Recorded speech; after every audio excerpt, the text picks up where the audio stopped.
Yeah, live. Hi, everybody. Welcome to day 6 of the A to Z of Iconography with INSTUCEN.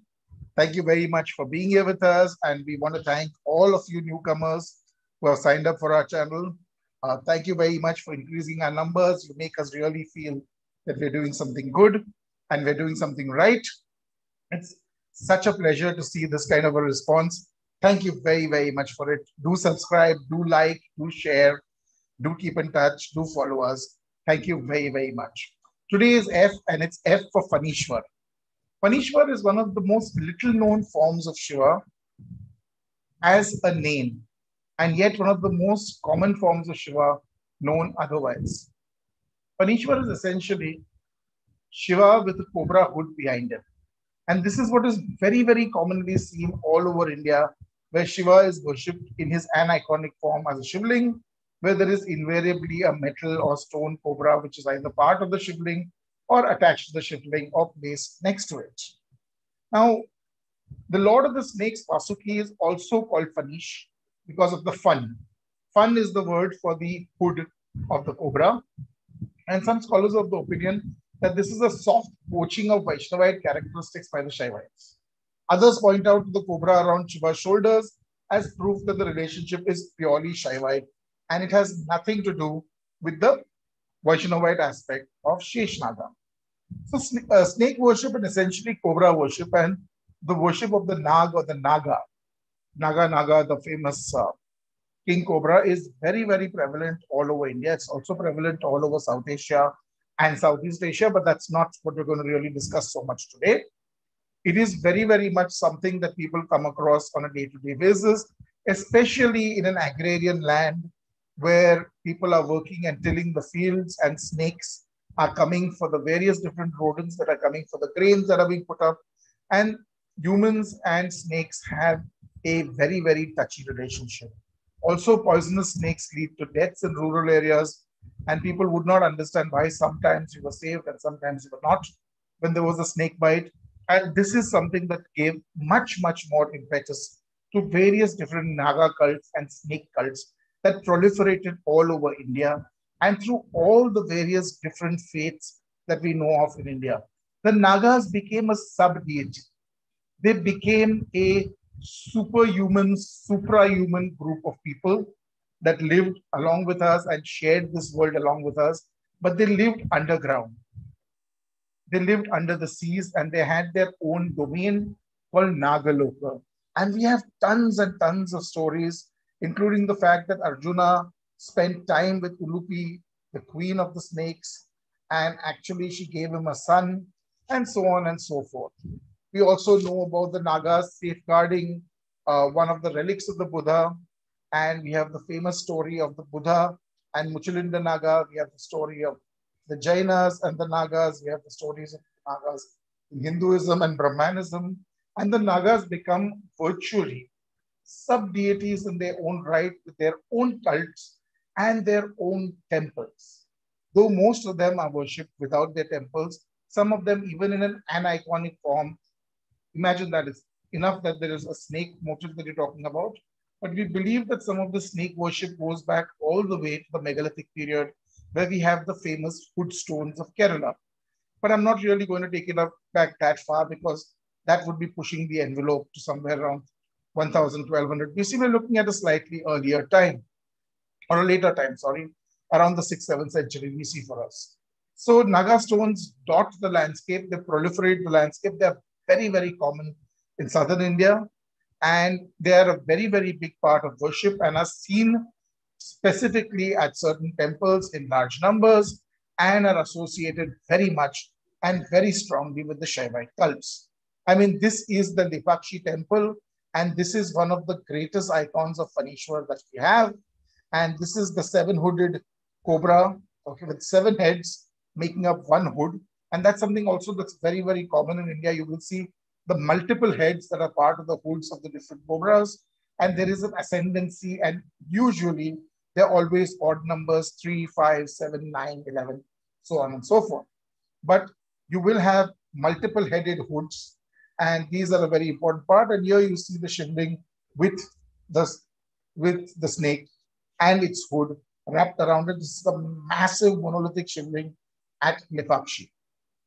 Okay, with one of the largest cobra hoods that I've seen. On the right hand side, you see a much simpler, ordinary shrine. This could be anywhere in India. You have a very simple stone uh, shivlinga, and you have a brass serpent, which is basically a ring with a snake hood, which has been attached to it. And this again is something that is commonly seen across the length and breadth of India, and very, very strong immediate identification takes place about Shiva and Shiva's Naga, which sits around his shoulders and around his neck, and normally pops up from behind his head on one side. So Naga stones of very many different types, again with multiple heads of different numbers. So you have 2, 3, 5 over here and 5 again. You also have anthropomorphic Nagas, as you see in this image. And there are various different types of Nagas, and there are so many blogs on the internet where you can see these different Nagas. The earliest ones have a simple sinuous line that you see and a simple hood. And then this becomes more and more complex over time and space. And depending on the economic strength of the person who's offering these stones, they're very often offered when cures, miraculous cures are achieved. And then they're worshipped in gratitude or worshipped to make sure that snakes do not, well, envenom any of the family members. So this is something very common. This is a beautiful picture of a macaque over here, sitting and wondering what this is all about. And you see the entire number of Naga stones in the background. And these are very recent Naga stones, most of them. So this is a very, very strong cult, especially in Karnataka and those regions. On the right-hand side, you have a beautiful Naga Mandala, as it's called. This one, if I am not wrong, is from Chennai city and would date back to the early medieval period, and is a very, very important marker of the city's tryst with the Naga cult. And this is a 7-headed Naga, and it is in the endless knot profile that this mandala has been created with a lotus in the center. The biggest impact, perhaps, of the Naga, the hooded Naga in the Fanishwara style comes to us from the Jainas. The 23rd Tirthankara of the Jainas is Pashwanath. And Pashwanath is the most easily identifiable. You see him on the left-hand side because he is always crowned by a hooded cobra. Seated or standing in Tarutsa Mudra, you will always find Pashwanath with a cobra twisted behind him. And there is a beautiful story which says that when Pashwanatha was doing his tapas, it was rain, sleet, snow, sun was burning down on him, and oblivious to everything, he continued to be in dhyana. And finally, Dhananendra, the king of the Nagas, was so amazed by this man's devotion that he came up from below, wrapped himself around the body to shield it from the sun, and put his own hood over him to give him shade.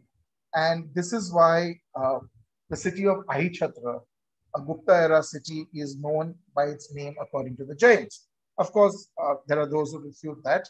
So various different forms of Pashwanath, who's incredibly popular Tirthankara, and probably one of the most popular, even more popular than Mahavira, are always shown, as you see in the center, with his 2 protectors on both sides of him. That's Dhananendra and Dhananendra's wife Padmavati. So the king and queen of the Nagas are the vessels to whom you give your obeisance and your wishes, and there's the beautiful image of Dhananendra and Padmavati on the right-hand side from the Hoysala tradition.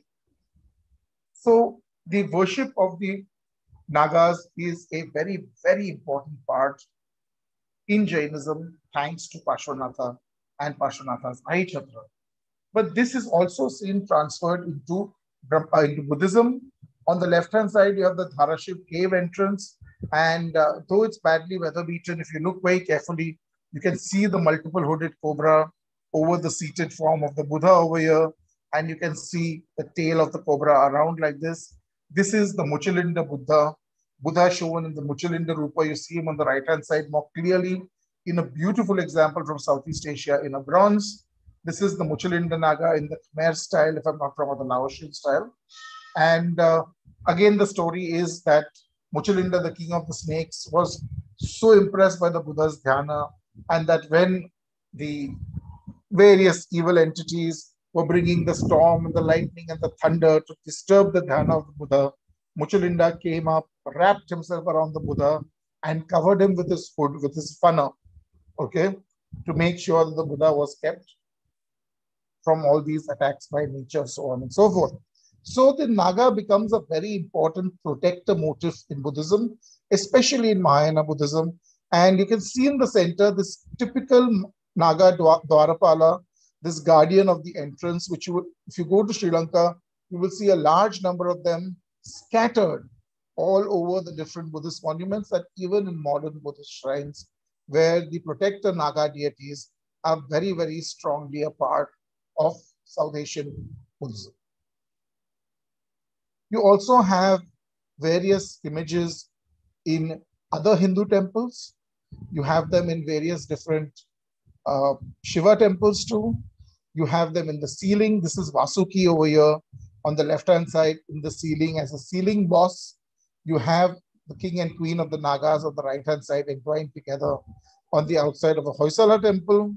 You have, once again, this is from Devgarh, very, very early stone image of a Naga offering worship to Vishnu. And on the right-hand side, you have a beautiful miniature of Shesha, or Adi Shesha as it's called, on whom Vishnu reclines on the sea of milk, of course, with Shri pressing his feet. And that is a different legend for a different time to discuss. But the primordial snake is a very, very important part of Hinduism. We also have the negative connotation sometimes. You have the Kalya Mardana scene, and you have the demon Kalya who takes on the form of a snake, and you have Balakrishna. That's a beautiful example of a Raja Ravivarma lithotype on the left-hand side. And you can see the innocence of Krishna as he dances on the head of Kalya.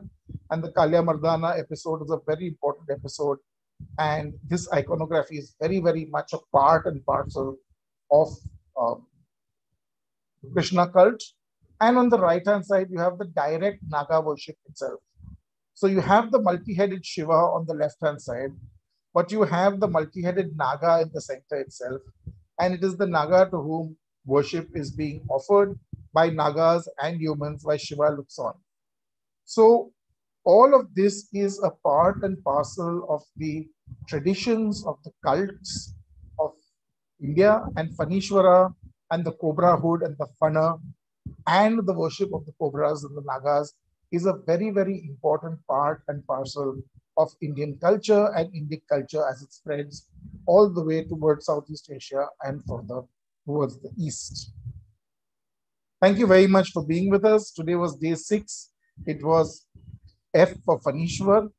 And tomorrow, of course, is G. And I'm sure you've already guessed it right. It will be G for Ganapati, G for Ganesha. I mean, it would be incomplete if we took anybody else for the letter G. These are our various different handles on social media, on Twitter, on Instagram, on Facebook, on LinkedIn. Do follow us. Do follow our hashtag Idle Stories, which is the hashtag that goes with the series.